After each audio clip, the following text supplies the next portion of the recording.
Issue को ढूंढो, माया है सब कुछ जो दिखता, माया है सब कुछ जो दिखता। तेरी जवानी में ईशु को ढूंढो, तेरी जवानी में ईशु को ढूंढो। मसीह में प्यारो, आप सबको जय मसीह की। आज और एक कहानी के द्वारा हम परमेश्वर के वचन को सीखेंगे।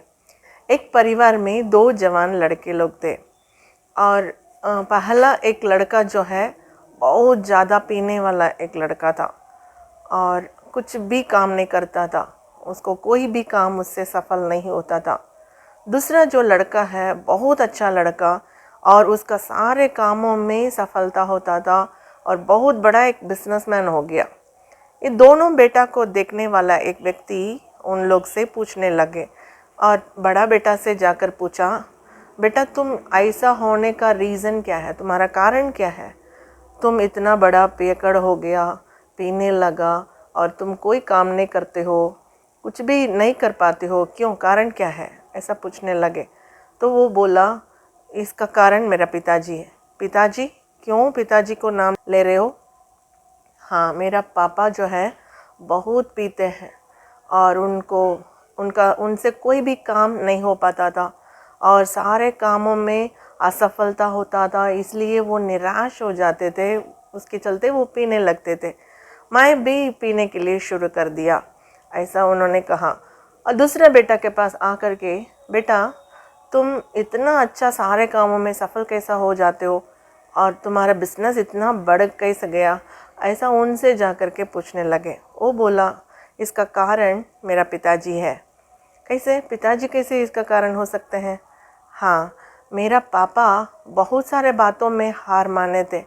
जो बातों में वो हार सामना किए, उसको मैं सामना नहीं करने के लिए उन सारे बातों को मैंने अवॉइड करने लगा।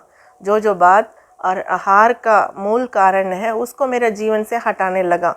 वो जैसे पीते थे, मैं पीना नहीं है करके सोचा और सारे बातों को, उनमें जो बुराई दिखाई पड़ती थी, सारे बुराई को मैं अपने जीवन से हटाने में मैं बहुत सावधान से रहता था। इसलिए मैं अपना जीवन में विजय को हासिल किया। ऐसा करके वो व्यक्ति बोलने लगा। हाँ प्यारो, हमारे जीवन में बहुत सारा नमूना रखा हुआ है।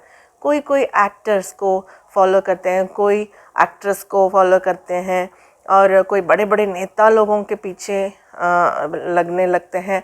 ऐसा बहुत सारे लोग अपने सामने कुछ नमूना को रख करके उनके पीछे जाते हैं और उससे फ़ायदा क्या है उसको भी ध्यान देना ज़रूरी है। हमारे यीशु मसीह भी एक क्रूस सह रहा था। कारण क्या था मालूम? उनको सामने रखा हुआ एक खुशी को हासिल करने के लिए, एक सिंहासन को अपनाने के लिए ही जा कर के इतना सारा दुख उठा करके सह के धीरज के साथ दौड़कर और उस सिंहासन पर जा कर के बैठा। हाँ, हमें भी परमेश्वर यीशु मसीह एक नमूना को रख के गया। वचन इस प्रकार कहता है, और तुम इसी के लिए बुलाए भी गए हो, क्योंकि मसीह भी तुम्हारे लिए दुख उठाकर तुम्हें एक आदर्श दे गया है कि तुम भी उसके पद चिन्हों पर चलो। हम यीशु मसीह जो आदर्श दे करके गया है ना, उसके पद चिन्हों पर हमें भी चलने के लिए वो कहता है। वो हमें हार के ओर नहीं ले जाता है, लेकिन विजय के ओर लेके जाता है। हम भी उसके पीछे करें। परमेश्वर आप सबको आशीष दें। God bless you. Thank you.